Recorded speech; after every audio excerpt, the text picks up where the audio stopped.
छत्तीसगढ़ में किसान न्याय योजना की शुरुआत कर दी गई है। लॉकडाउन के दौरान किसानों को राहत पहुंचाने के लिए उनके खातों में सीधे पैसे ट्रांसफर किए जा रहे हैं। विपक्ष में भाजपा है और वो अपनी भूमिका बखूबी जानती है, इसलिए इस योजना पर तंज कस रही है। लेकिन अब कहानी दिलचस्प इसलिए हो गई है क्योंकि कांग्रेस ने भाजपा नेताओं की नामों वाली वह सूची सार्वजनिक कर दी है, जिसमें न्याय योजना का लाभ, लाखों का लाभ भाजपा के नेताओं को होता हुआ दिख रहा है। इसमें प्रदेश के पूर्व मुख्यमंत्री डॉक्टर रमन सिंह, उनके बेटे अभिषेक सिंह जो सांसद रहे थे, पूर्व मंत्री ननकीराम कंवर, पूर्व मंत्री दयाल दास बघेल और पूर्व मंत्री पुन्नूलाल मोहले के साथ धर्मलाल कौशिक जैसे 15 कद्दावर नेता शामिल हैं। जिसके बाद अगर पत्रकारिता की भाषा में कहा जाए तो प्रदेश की राजनीति गरमाई हुई है। नमस्ते, मेरा नाम आदित्य है, द रूरल प्रेस.in देख रहे हैं आप।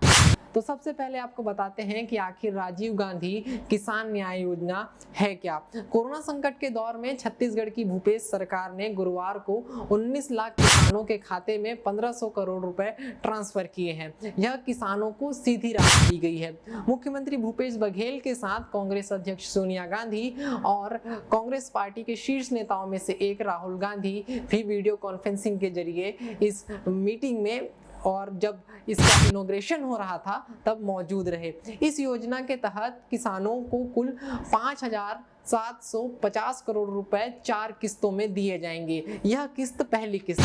भूपेश सरकार इस सोच के साथ किसानों को 4 किस्तों में राशि दे रही है कि किसानों को लगातार पैसा जाएगा तो छत्तीसगढ़ के बाजार में फिर से लेन देन शुरू होगा। इससे बाजार फिर से रौनक हो सकते हैं। इससे बाजार में मंदी दूर होगी और छत्तीसगढ़ की आर्थिक स्थिति को लाभ मिलेगा। यह राशि किसानों को धान का समर्थन मूल्य के अलावा दी जा रही है। दरअसल कांग्रेस ने 2500 रुपए दर में किसानों को धान खरीदने की बात कही थी, लेकिन केंद्र सरकार ने बोनस देने की सहमति नहीं दी, जिसके बाद भूपेश ने अलग योजना बनाकर किसानों को धान के मूल्य के बदले नगद राहत देने का फैसला लिया था। इसी तरह किसान न्याय योजना को राजीव गांधी की पुण्यतिथि पर शुरू किया गया है। इस योजना के तहत धान तथा मक्का किसानों को अधिकतम 10,000 रुपए प्रति एकड़ दिया जाएगा। इसी तरह गन्ना किसानों को 355 रुपए प्रति क्विंटल की दर से भुगतान किया जाएगा।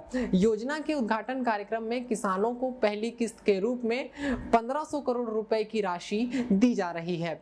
5,700 करोड़ रुपए की राशि 4 किस्तों में सीधे किसानों के खातों में भेजी जाएगी। इस योजना से 9,53,706 सीमांत कृषक, 5,60,284 लघु कृषक और 3,20,844 बड़े किसानों को लाभ मिलने का दावा किया जा रहा है। योजना में राज्य सरकार ने खरीफ 2020 के लिए धान, मक्का, सोयाबीन, मूंगफली, तिलहन, अरहर, मूंग, उड़द, कुल्थी, राम तिल, कोदो, कुटकी और रबी में गन्ना फसल को शामिल किया गया है।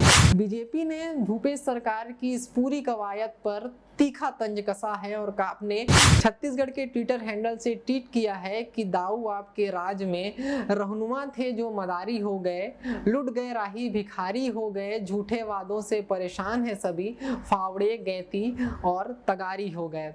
अब इस तरह की बात भाजपा द्वारा इस योजना के लिए कही गई थी तो कांग्रेस कहां चुप रहती। अब कांग्रेस ने भाजपा नेताओं द्वारा इस योजनाओं का लाभ लिए जाने की सूची सार्वजनिक कर दी है। न्याय योजना के अंतर्गत पूर्व सीएम डॉक्टर रमन सिंह को 26,612 रुपए मिले हैं। उनके बेटे और सांसद रह चुके अभिषेक सिंह को 24,094 रुपए की राशि मिली है। वहीं पूर्व मंत्री ननकीराम कंवर को 16,902 रुपए मिले हैं।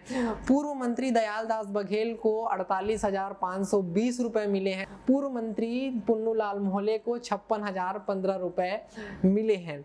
तो ये फिर लिस्ट और लंबी है, 15 नेता इसमें शामिल हैं। तो भाजपा जिस योजना का विरोध कर रही है, भाजपा के नेता उसका लाभ उठा रहे हैं। लेकिन टीआरपी क्या सोचता है? टीआरपी ये सोचता है कि इस पूरी कवायद में, इस पूरी योजना में जो सब्जी और फल के किसान हैं उनको शामिल नहीं किया गया है। सरकार उन्हें क्या किसान नहीं मानती या फिर उनको इग्नोर करना चाहती है? तो यह सवाल हम उठा रहे हैं इस योजना में। अगर आपको यह वीडियो अच्छा लगा हो तो हमारे चैनल को सब्सक्राइब करें, बेल आइकन को दबाएं ताकि आने वाले वीडियोस की नोटिफिकेशन मिलती रहे। अगर आप हमारा वीडियो हमारे फेसबुक पेज पर देख रहे हैं तो हमारे पेज को भी लाइक कर दें। शुक्रिया।